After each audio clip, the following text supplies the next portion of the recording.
Try this. Maybe this will work. How you doing, Fernando?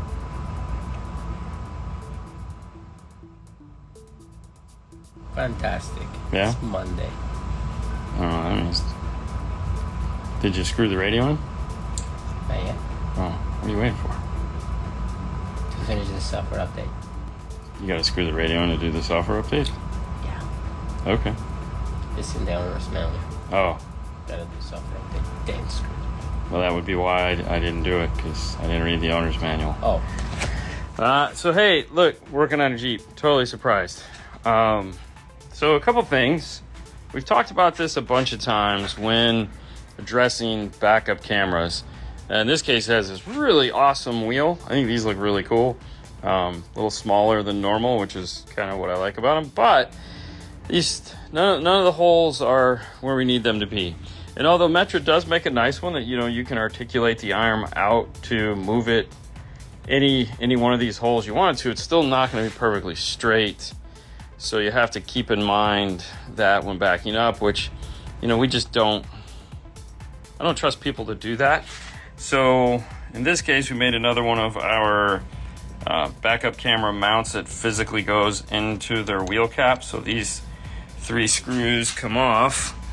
This one here, and then these 2, and this whole cap will come off. And then we redesigned this mount that kind of mimicked their screw holes. Their factory cover is this guy here, which was not a polished, it was flat like this. So we went with some flat acrylic, added the logo back in. So, and then it steps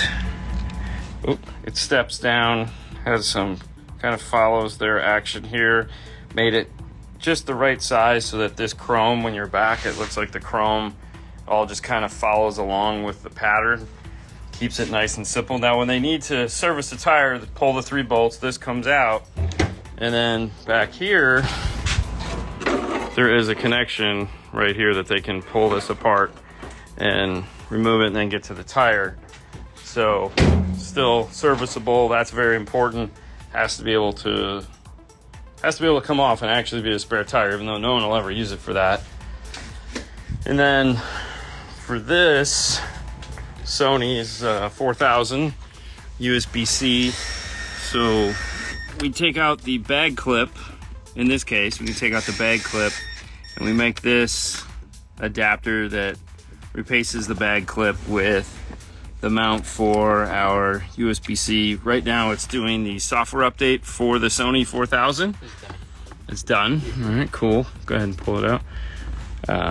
If you buy a new radio, chances are good the software is not up to date. And any Sony you buy, I can tell you right now that none of the software is up to date. I don't think I've ever put in a Sony with the software up to date. Maybe when it first came out. I don't know. That could be a possibility. Either way, it's simple enough. I will say this. If you're doing a software update, pro tip, Bobby's not here. He's going to ask later, so y'all can fill him in on this one. Pro tip. If the radio you're going to be installing has a USB-C and not a regular USB-C, anyways, if it has a USB-C, make sure that the thumb drive you're using for your update is a USB-C thumb drive. Don't try to use an adapter. Typically, we found they don't work. So Sony's great for updates. Hey, listen, I love the updates. The more updates a radio manufacturer does, the better. There's nothing I hate worse than waiting for updates because they know there's a problem. It's not like it's a guess. It's like immediately there's a problem. Fix it. No, we're going to get around to that.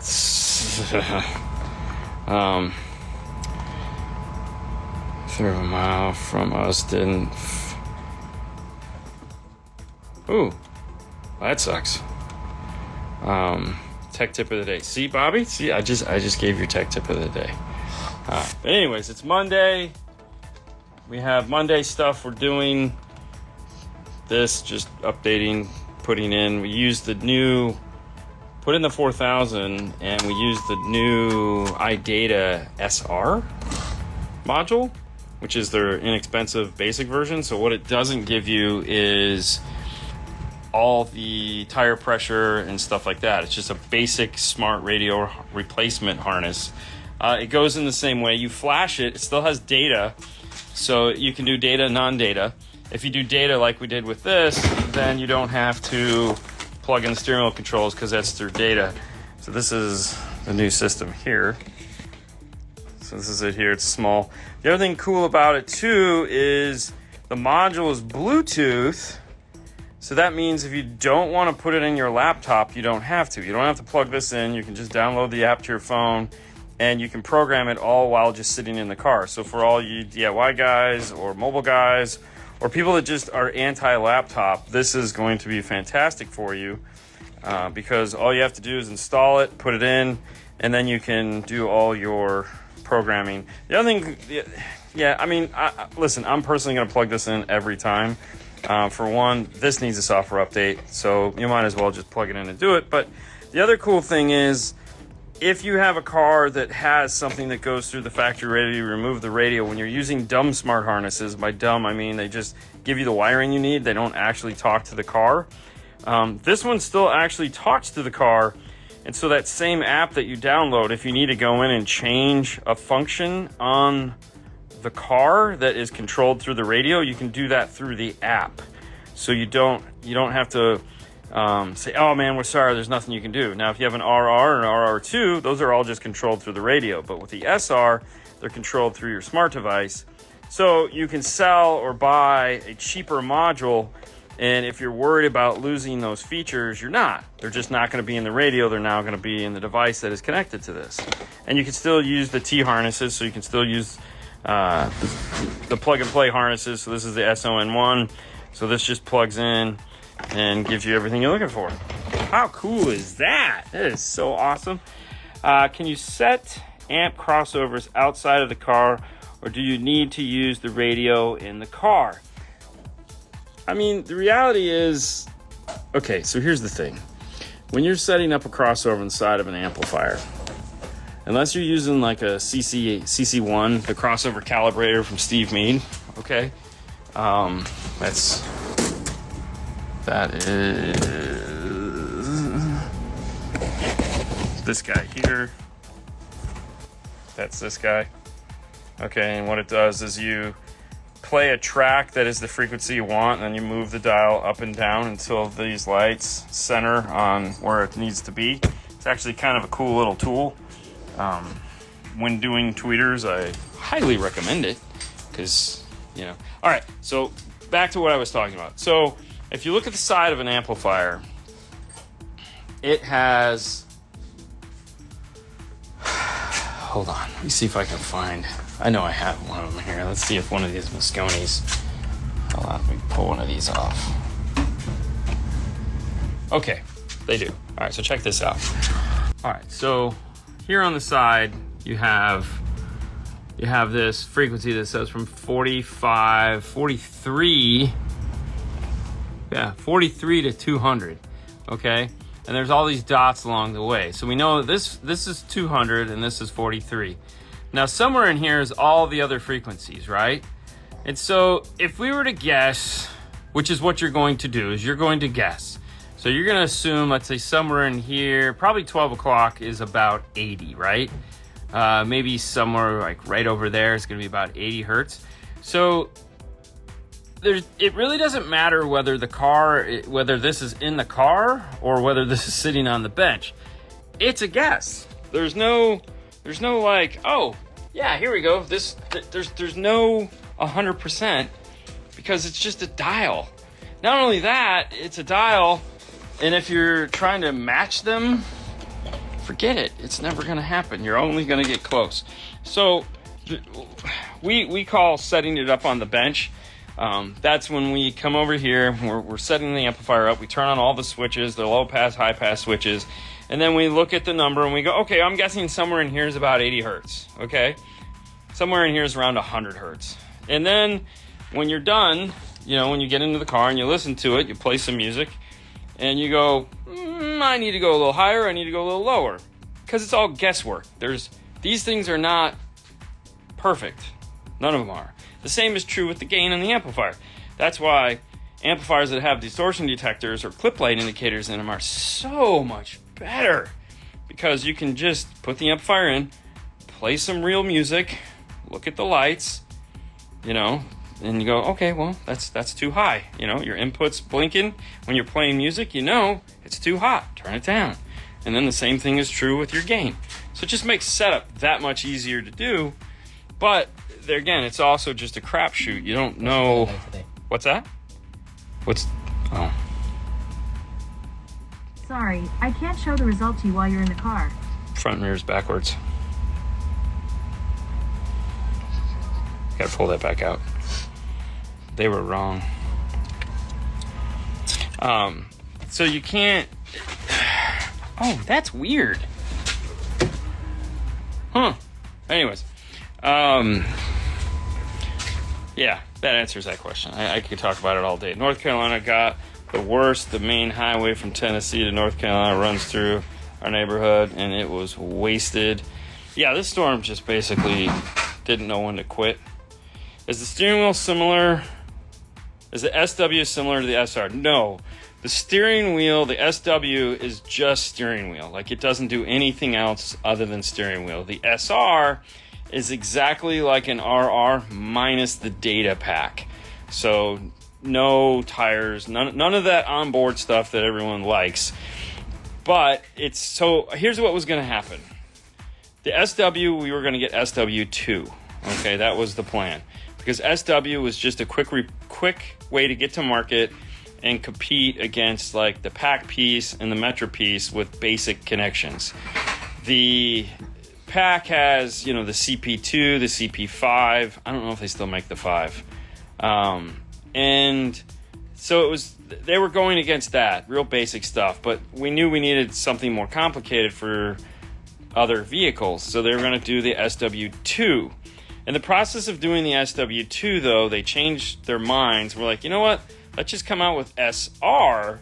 We can hit all those cars that we were going to do SW2 on, but we can just make it a full radio replacement and fill a void that is in the product line, which is entry-level interfaces. So PAC makes the LCs, which are the low cost, and Metra has some generic access harnesses that they've been making forever. So they weren't in that market space. It was just you buy RR, you buy RR2.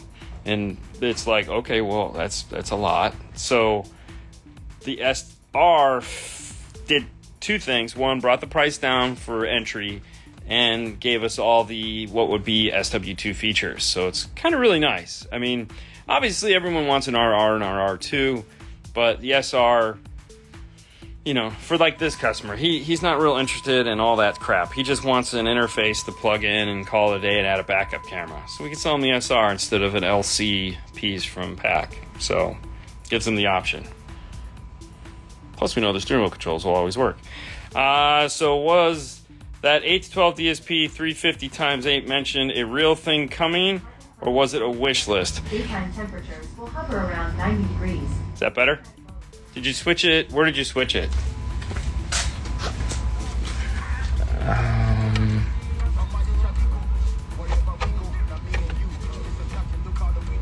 Yeah, sure. I guess that. Yeah, I guess. That's what Yeah. So it wasn't a wish list. Let's just say it. So think of it more as homework, okay? So I bet somebody. Here's the backstory. I bet somebody that amplifier would do well, that there's a market for it, and that if it was a real thing, not saying that it's not, that people would buy it. There's a lot of people, we'll say, individuals that are like, no one will ever buy that. It's too big, or it's too much, or it's not, it doesn't fit the modern car stereo world. And I'm like, well, we have an 830 right here. This thing is gigantic, and they have the new 230, which is all of this times 2, and they have the 430, which is this guy, and so big amplifiers are popular. In an 8-channel with 350 watts by 8 with a 12-channel DSP, to me seems like a winner chicken dinner, because like there are some drawbacks to doing these amplifiers. Like the 830 really isn't a full system amplifier. Like I can't do front, rear, and like 2 subs. I could probably do 1 sub because like 500 watts would be okay. But typically I'd want to sell like a 110. It just makes more sense. Whereas 350 by 8, holy Jesus, I could do whatever I wanted. So no, it's the amplifier exists. It's not in a completed state, and it, depending on how my homework goes on it, it may or may not happen. So that's why I will continue to ask the question to find out if it's something you guys are interested in, because I'm interested in it. But there again, I'm accused of being what they call the 1% of car audio, and that things like that aren't real.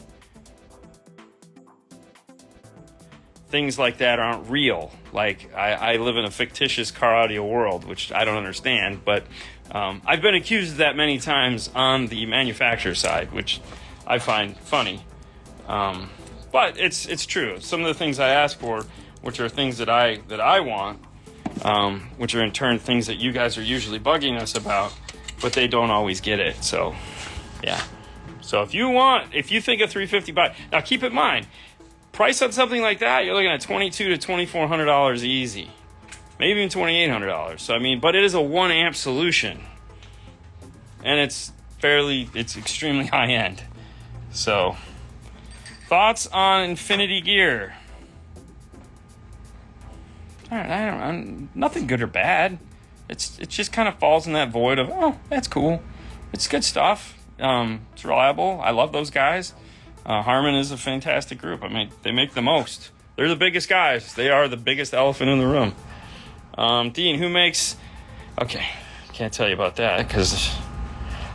should you trust the clip indicator on the amp or the SMD DD1? I've experienced the DD1 distortion indicating a little higher than the amp Sundown Solid 200.4. So that means they're just looking for two totally different things. Tony claims that his is the most sensitive version of it. The amplifier manufacturer is the one designing the amplifier, and it's probably like, no, we can get away with this. So, or they're just looking for something totally different because he has the patent on that thing and they can't use the same type of circuit. So I feel, if you want to be overly cautious, whatever light turns on first is what you set it to, right? That's the reality of it. If we're playing the game of which one do I trust, whichever one you want to trust. Whatever light comes on first, at some point they're both detecting something that is bad, so turn it off. It's just one of those things, right?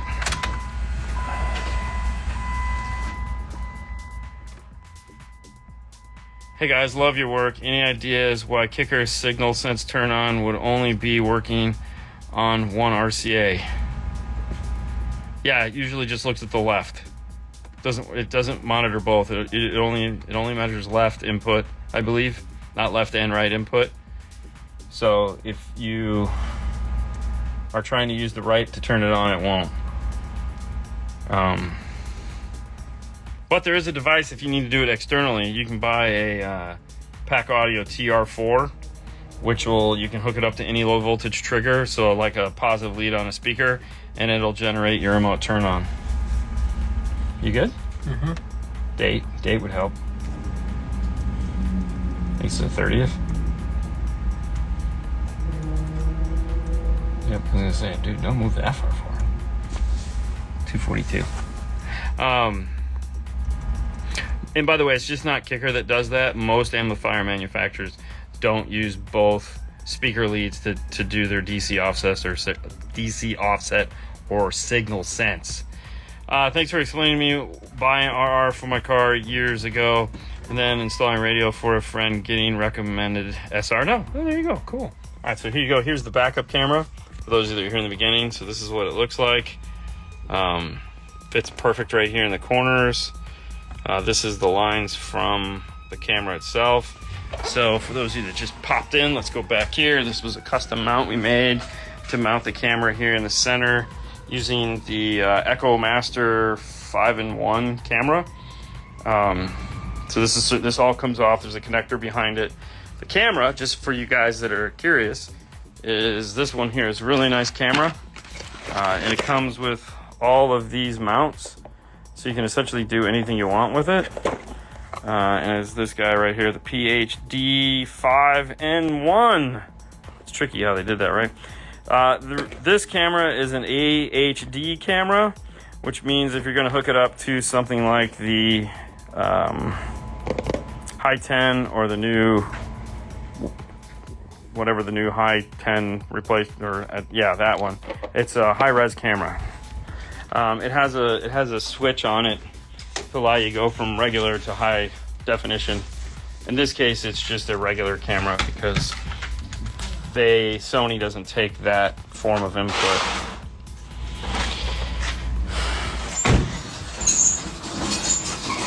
What's up, Angel?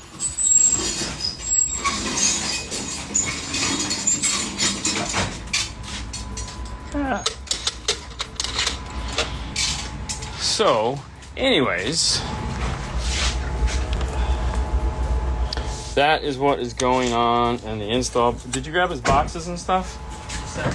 I'm not going to give him this because this is all, looks like somebody shot it.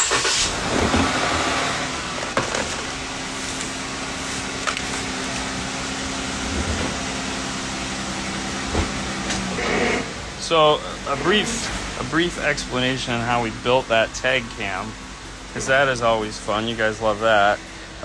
So we started with this here. So even though I just throw it away, so this was the sticker that was on the back of the vehicle. Okay, so this allowed us to get this measurement here, which is the size of this.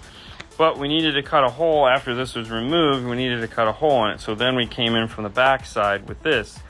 And there's a couple different ways to get that. However, the easiest way to get it for us was to just walk over here to our Mobile Solutions and grab this guy. Actually, it was this one. It was this one here. And that gave us the drop-in size to make this guy here. And then we added the 5-star, the 5 holes, using a star tool to line those up, and that gave us this. And then the camera itself actually has a mount to it that angles, that attaches to the back of our mount.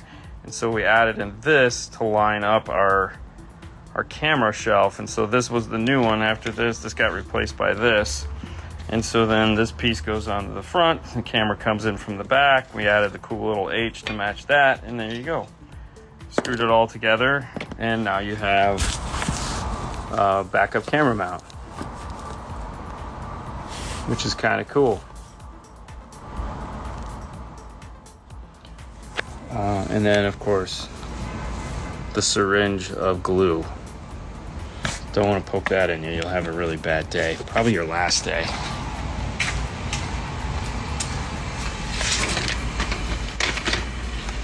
Now, when you're drawing something like that, let's head over here to the drawing, because that's always exciting. Okay, so here is how the back plate finally looked when we were done. I had to redesign it to make room for the screw heads. And so we were able to go back in and just cut out a second one. Over here are all your layers. I'm a big fan of layers. So if we turn on all our layers at once, let's go back into here. Actually, it's this one. So if we turn everything on at once, this is kind of what it all looks like. Yeah, so this is everything. So this is now, you're looking at, this is the little arm that holds everything. It's so now it's just a matter of turning on and off layers and printing out the product. So the screws were countersunk in, so one layer had the big hole for the screw to come into. So if you go through and you turn off the back layer and the front layer, this is the last piece that goes on because it has the bigger holes. And this is still there, so once you're done printing that, you can shut that off. And then turn that guy off, turn this guy on. So this is the back piece, but the only thing missing from here are these holes. So you can either come into this and, let's see, no, not those. Group, look for a group, there we go. Oh, that's a guide. Somewhere, all right, so there's that guide, yep, holes. All right, so you can grab the holes, and if you open them, we're talking about holes. And so if you, all right, I'm gonna try to do this with one hand. Talk about holes. So you copy them, then you go to the back layer and you hit that. And that'll paste them back into the exact same spot they were. So now if we cut those off, there we go, we have a copy of those holes in there. So now I can just export each layer individually and print them out. But when you look at the whole thing at once, you kind of get this idea here. Now the reason why everything is a different color is that the laser will see each one of these colors as a new layer.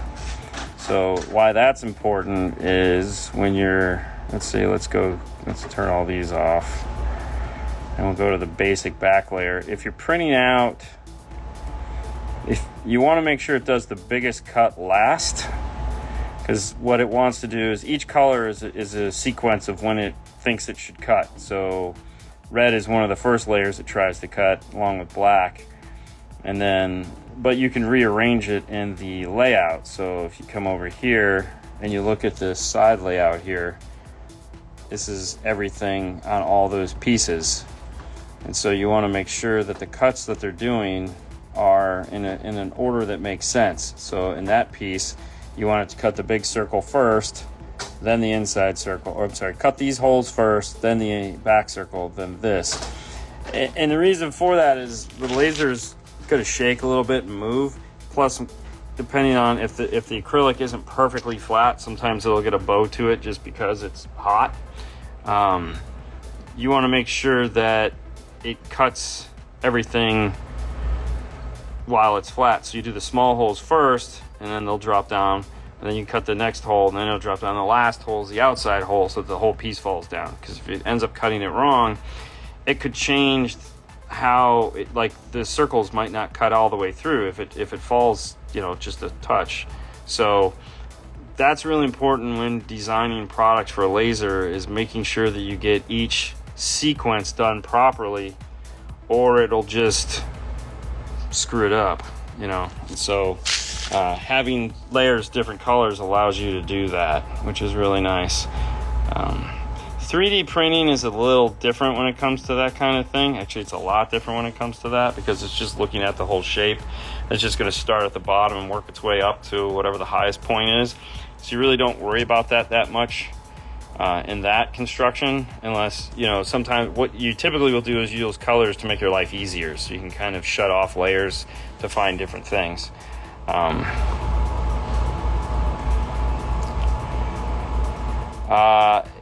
It is not AB.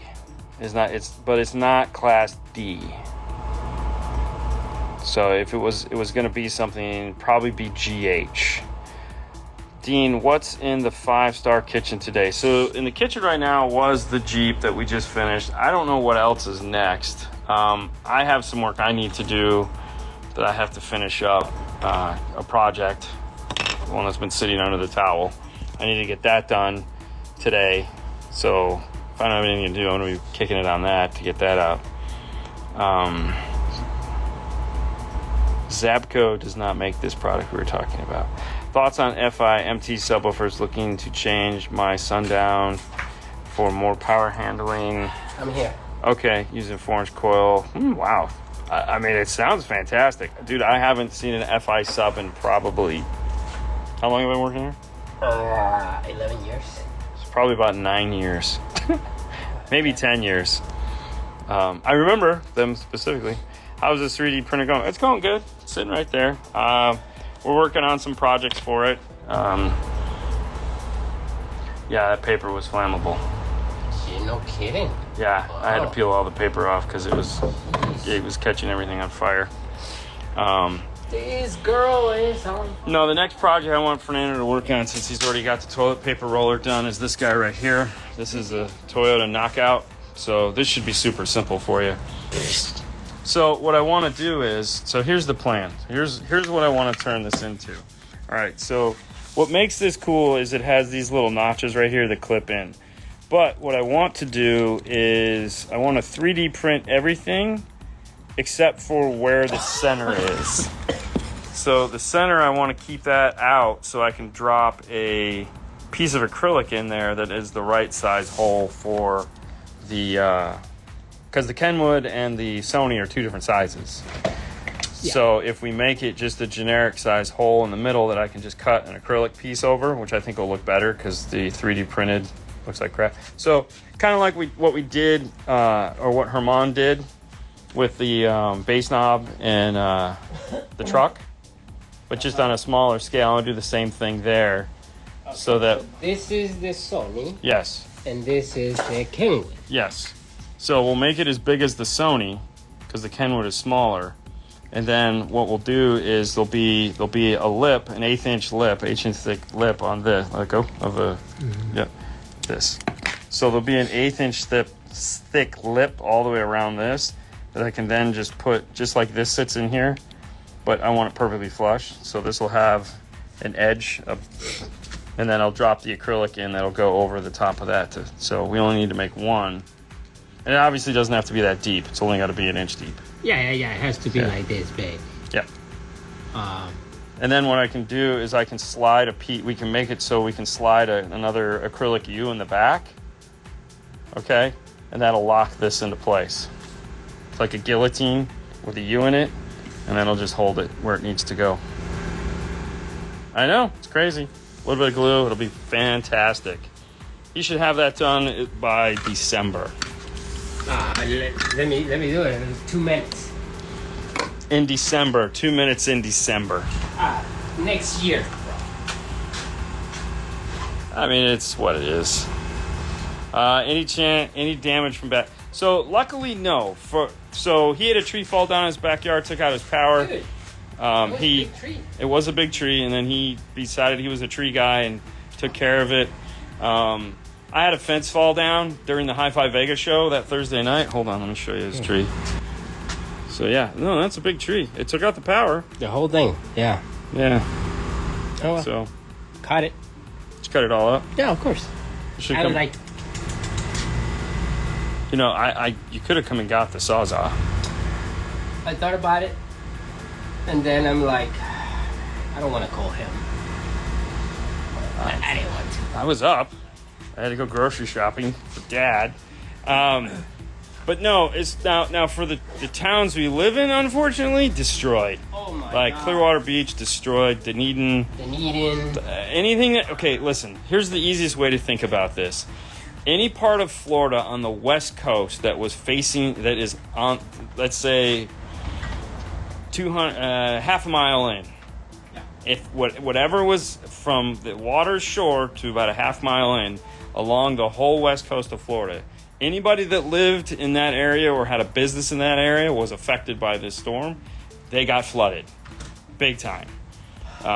There was no way to escape it. When this thing came by Florida, the pressure of it was pushing down so heavily on the water, it caused a 6 to 10 foot tidal surge that the best way to think about it is if, when you go into the pool and you have, like when you're on that inner tube, and it's just floating on the surface, and then you jump on it and you do one of these things and all the water comes out of the pool. Think of that moving very slowly along the coast. So it's just pushing all this water. So rain and wind there wasn't a lot of it. I mean, there was a lot of trees, that got trimmed during this, but there wasn't a ton of that. Now, a lot of trees did tip over because our ground is so wet because we had a huge rainy season this year. It was like insane, like the rainiest season we've ever had. But the bad part of all of this is there's two more big storms coming up behind it. So this Thursday, we may have another one, and then the Thursday after that. So it's going to be back-to-back stupidity. But we'll see. And then, of course, it moved on up through the rest of the country. All right, look at that. That was Frenchies. Oh, yeah. Well, no, so we showed a lot of this last night on The Boring Life of Dean and Haley. Dude. Yeah. It's just like... Yeah, I mean, that's all water. It's just crazy. And then everything's destroyed. The beaches were just covered in sand. The roads, like the road had 2 feet of snow, 2 feet of dirt on it. So Like all these places, man. It's like, oh, it's sad, man. Yeah, it does suck. Anyways, let's look at the positives. Let's look at the positives. Gotta move on. Tonight is Monday, so it's 3 o'clock now. In 3.5 hours, we'll be taking your questions. We asking again how many people want the 350 times 8 with the 12-channel DSP. How many people want that? I know I do. But there again, I'm different. How you doing today, Dean? Any residual storm issues you guys are having to deal with? So here's one of those pompous, like, entitled stories. This is funny. So I stopped eating. I used to go to breakfast in the morning. I haven't been to breakfast in, like, I don't know, 3 or 4 months. Just you never invite me. Dude, I stopped through the drive-thru and get to the most basic thing ever. But this morning I was like, man, I really want an egg sandwich for breakfast. I was like, it'd be fantastic. So I like the Dunkin' Donuts wake-up wraps. They're egg and cheese wake-up wraps. I'm not a meat guy. I just like the egg and cheese. Very basic, I know. So I go into Dunkin' Donuts and they're closed because of a power outlet. They still don't have power. And I was like, the one time I go. And so I was like, do I take it as a sign? Nah, I'm going to try. So I go down to Wendy's because Wendy's has an egg and cheese biscuit, which is also equally fantastic. They were running really slow today, like big time slow. I waited. I didn't, it's like go to work or wait for my biscuit. Wait for my biscuit. Way more important in my mind. I ended up with my biscuit. It was just weird because it was like, I'm just staying. Have you ever waited at the drive-thru and the whole time you're thinking, do they know I'm here? It's like, because I know we've all had that where they're like, is there anybody in there? What's going on? Do I just leave? Do I wait? When do we call it? When do we say, nope, no game? So that was this morning. So it was kind of funny. So when Hurt is launching its DSPM. I mean, they have the Marine version of it. I don't know if they'll make one in their regular line. I mean, that's a good question. I've always been told that that's not anything that they want to do because they don't want to compete with themselves. And that it would just be a version of, the Audison stuff. I don't think that's on their agenda. I don't know. I've never heard them talk about it. And I've just assumed that it wasn't anything they were going to do other than in the Marine world. So, have you seen the new Helix CI5? Rawcat just did a review on one. Thoughts? CI5? Yeah, it's their new mid-bass line. Yeah, the i3, the i5. Cool. Yeah, I was going to say, it's a speaker. It looks good. It looks nice. I mean, if you want them, we'll get them for you. I mean, still, Big tweeter, right? No, I think it's a la carte. Just buy the mid-bass. You can buy all that stuff a la carte. Anything. Yeah. I don't think they're because I mean we have some of the i3 stuff. It looks good. I mean, I saw the video went up. I didn't watch it. I kind of skimmed through it really fast just to see more of just seeing how he does the video. It's always a struggle to try to review a speaker. Because it's a speaker, right? I mean, you guys, at the end of the day, you just want to hear it. Numbers don't mean crap most of the time because they really don't. I mean, the car is going to change the numbers as soon as you put them in there. So, I don't know. And there again, it's not like you can change them. Not a speaker designer either, so I wouldn't even know what I was looking at. I'm just going to say a bunch of nonsensical stuff. So, what's up, Markland? FI was recently purchased by Sky High. Really? Wow. So it's like it's a race now to see who can buy up all these companies between Sky High and Sundown. If you have an opinion to choose one best product from each brand, what would you pick? That would be a great game to play because, yes, I would love to do that. Like, that would be fantastic. Yeah. Think about that for a minute. Like you got to pick a brand, like Kenwood, and then you got to pick one product that's your product. That's your go-to. Hang on. So one brand.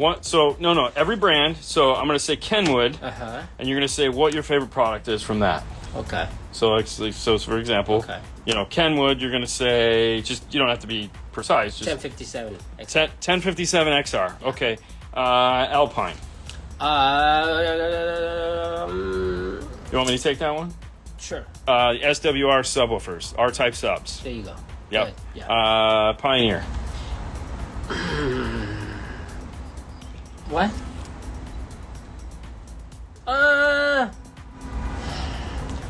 Dude, I don't know. TSA. Sure. Say the TSA line of speakers. Affordable. They sound good. They come with all the brackets. It's a. You gotta go? No. Or is it almost time? So I think the TSA for Pioneer. All right. Okay, I would say the radios that they actually fit on the new car, just because the floating screens? The floating screens, Floating just because screens, the okay. ability That's to good. actually change the radio on those type of cars is better. No, that makes sense. Okay, I Yeah. can see that. Yeah. Let's say Moscone.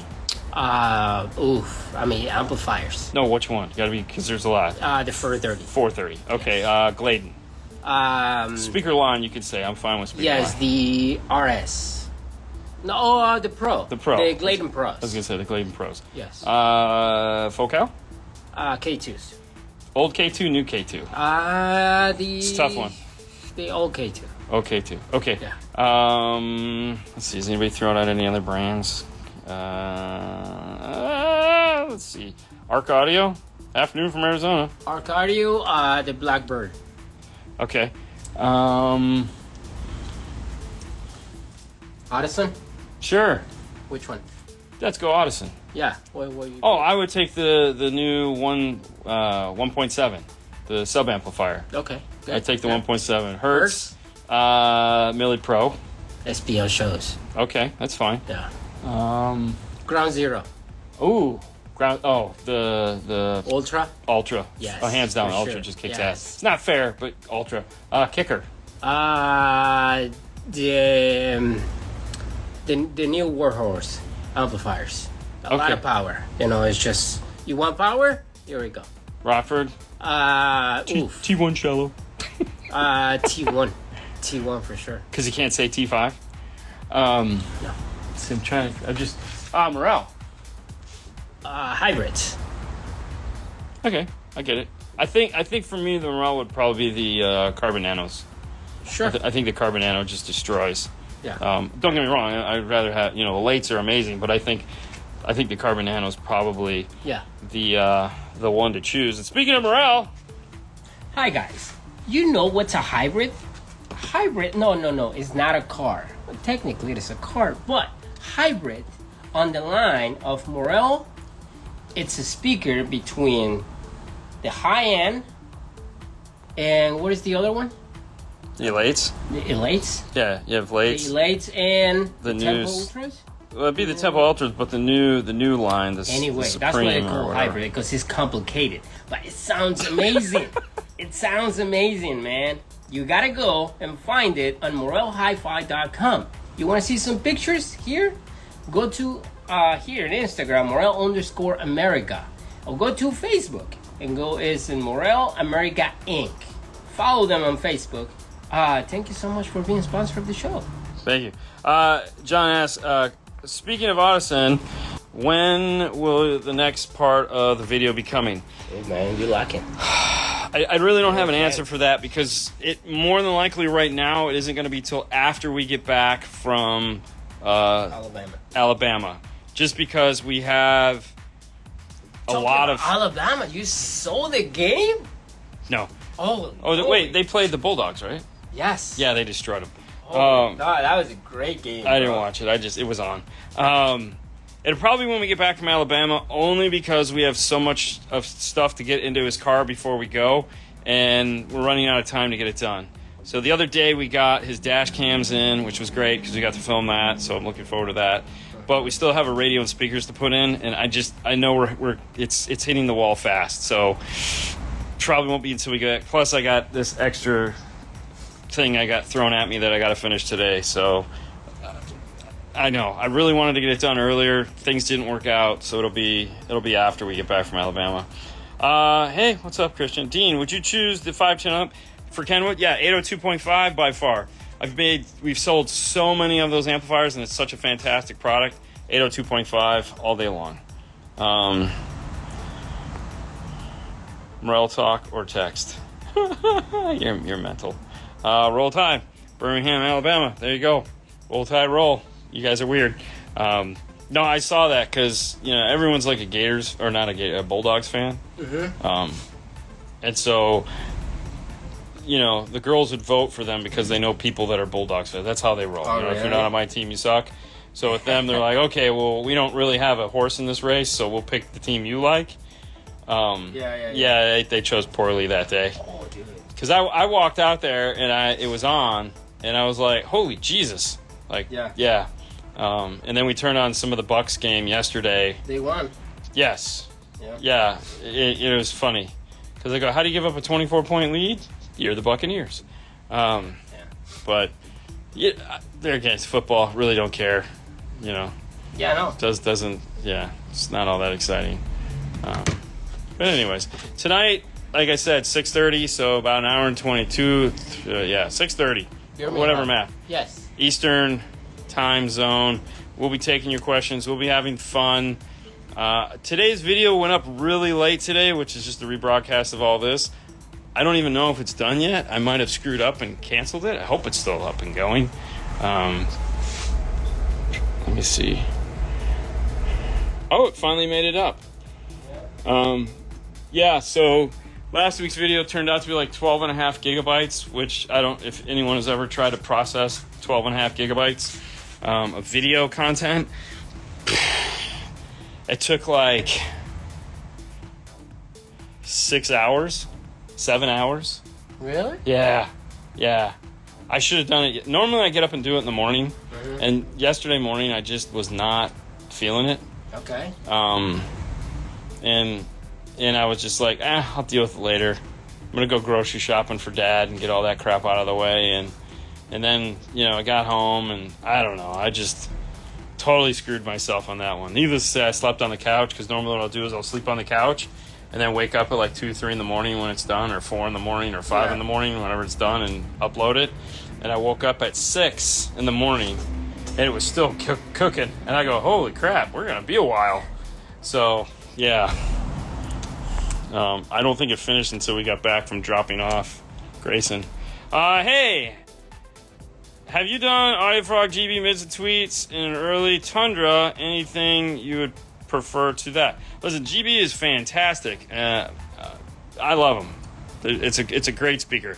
The only other speaker that's close to a GB in my mind is if you went Morel. And those we have done in a Tundra before is the Morel stuff for sure. The only thing we're supposed to be a frog dealer. I don't know if he's finished filling all that nonsense out. But as far as that goes, really, we've only done a couple cars with frog. I know we've done a Porsche, we've done a Ram. A Ram would be the closest thing to the Tundra because it was a 3-way set. So we did the whole 3-way dealio. It's fantastical stuff. Please, can you bring the Indian guy working with you? The Indian guy that's working with us is Paul. He's our boss, and he will not be going anywhere with us because he doesn't believe in that kind of thing. He's not into that stuff. He has to make money here, man. But he will not be coming and I got to be honest, I couldn't spend that much time with him, and I'd lose my mind. But we've asked him to go everywhere, and he always tells us no. Like, we've asked him to come to Knowledge Fest, Master, he doesn't want to do it. He always has an excuse. And if you ever get a chance to meet me, I'll tell you right now, what is the thing that pisses me off the most, Fernando? Lying? Okay, good one. So what's the second thing that pisses me off the most? Excuses. Yeah. I hate excuses. God, I hate excuses. Just man up and take it. Oh my God. Give me a no. Give me a yes. Give me the reason. Just don't give me a friggin' excuse. But I'd love for him to come. He just doesn't want to do it. It's whatever. He used to. Because we've done stuff together, but he just don't want to do it anymore. Whatever. All right, guys, we're going to let you go there. It happens. All right, see you guys. Bye.